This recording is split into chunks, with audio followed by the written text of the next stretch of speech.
Shalom teman-teman semua, jumpa lagi dengan saya Yoel di channel ini. Nah teman-teman, dalam video kali ini kita mau bahas sama-sama seorang mualaf lagi, karena pengakuannya itu tidak mengedukasi dengan baik. Nah teman-teman, mualaf ini bernama Ismail ya, Ismail. Menurut pengakuannya, ketika dia masih beragama Kristen, itu namanya Samuel. Nama saya yang sebelumnya, sebelum masuk Islam, Samuel. Dan setelah saya hijrah memeluk agama Islam, nama saya Ismail. Nah, teman-teman, dalam pengakuannya kemudian gitu ya, dia berpindah itu gara-gara sering lihat debat. Karena dia sering lihat debat, kemudian lihat channelnya Ustadz Nababan gitu ya. Bahkan ketika dia tidak mengerti tentang imannya, kemudian dia belajarnya kepada Ustadz Nababan. Dia belajar Kristologi kepada Ustadz Nababan. Nah, teman-teman hati-hati ya.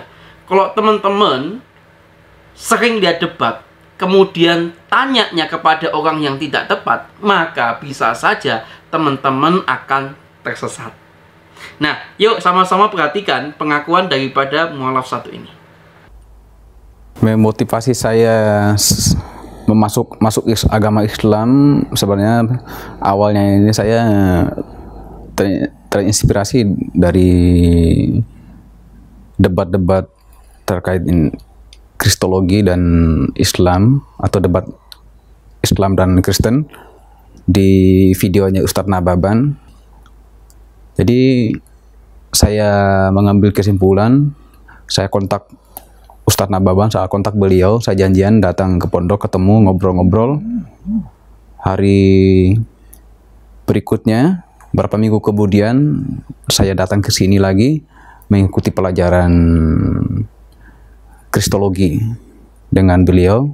Setelah itu baru saya kembali ke rumah, saya berpikir, saya berdoa sama Allah, minta dikasih kekuatan, dikasih hidayah, dikasih petunjuk, apakah jalan yang saya ambil ini nanti salah atau tidak. Teman-teman bisa perhatikan dengan seksama ya.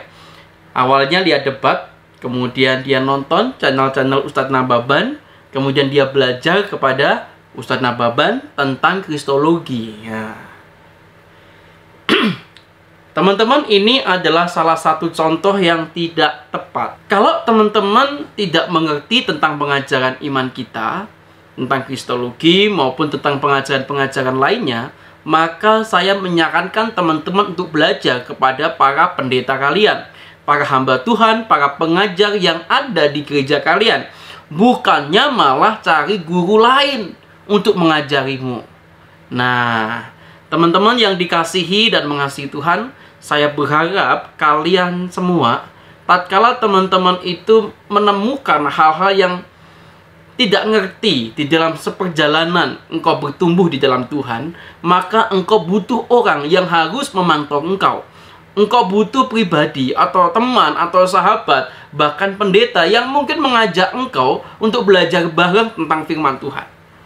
Dan menariknya teman-teman, ketika saya menyaksikan pengakuan daripada mualaf Ismail ini, dia itu membaca firman Tuhan, membaca Alkitab, bahkan menggali-gali kalau menurut pengakuannya, dan menemukan ada bagian-bagian firman yang dia tidak ngerti.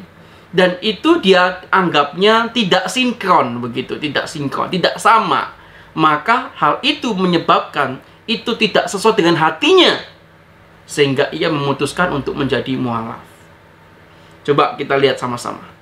Sering saya nonton beliau pada saat debat, dari situ saya belajar menggali kitab saya yang sebelumnya.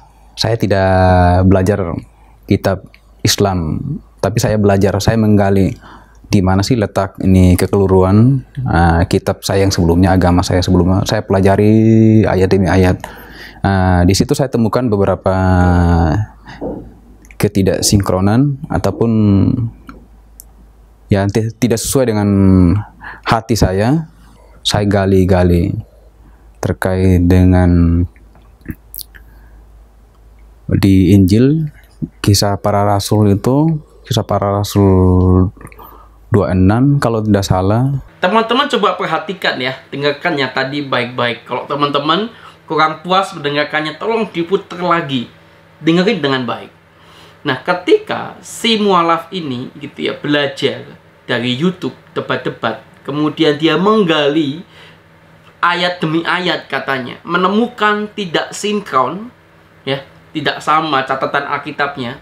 Karena memang penulis Alkitab itu menulis Alkitab dari sudut pandang yang berbeda-beda. Wajar saja kalau tidak sinkron.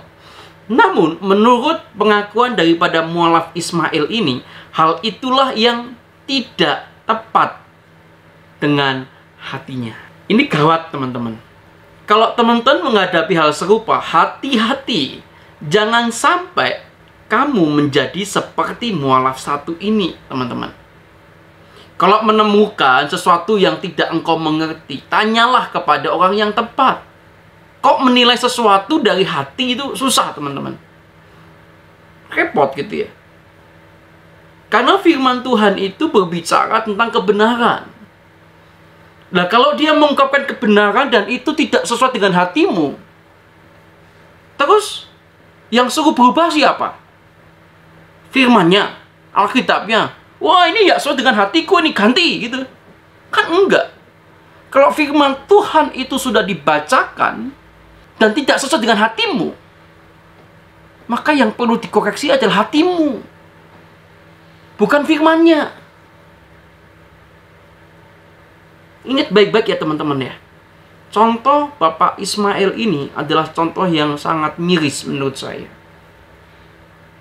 Karena dia membaca Alkitab, kemudian dia memakai hatinya untuk menilai Alkitab. Ini bahaya. Seharusnya Alkitablah yang harus menjadi standar untuk menilai hati kita, bukan hati kita yang menilai Alkitab. Nangkep ya teman-teman ya.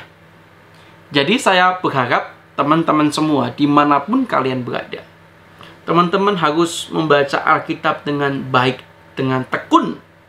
Jangan sampai tersesat seperti Bapak Ismail ini.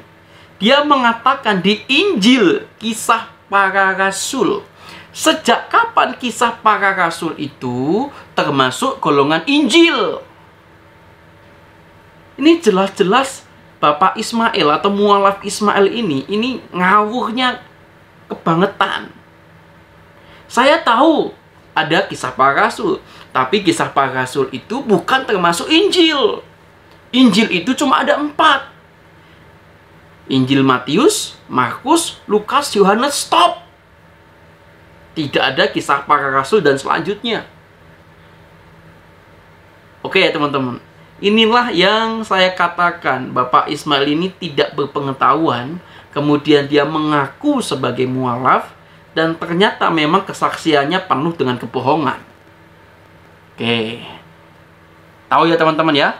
Sampai di sini video saya kali ini. Kiranya teman-teman semua tetap di dalam lindungan Tuhan, dan kiranya teman-teman semua tetap di dalam Tuhan dan bertumbuh di dalam Tuhan. Bila channel ini menjadi berkat buat teman-teman, silahkan share channel ini, video-video di channel ini, dan semoga bisa memberkati banyak orang. Tuhan Yesus memberkati kalian. God bless you.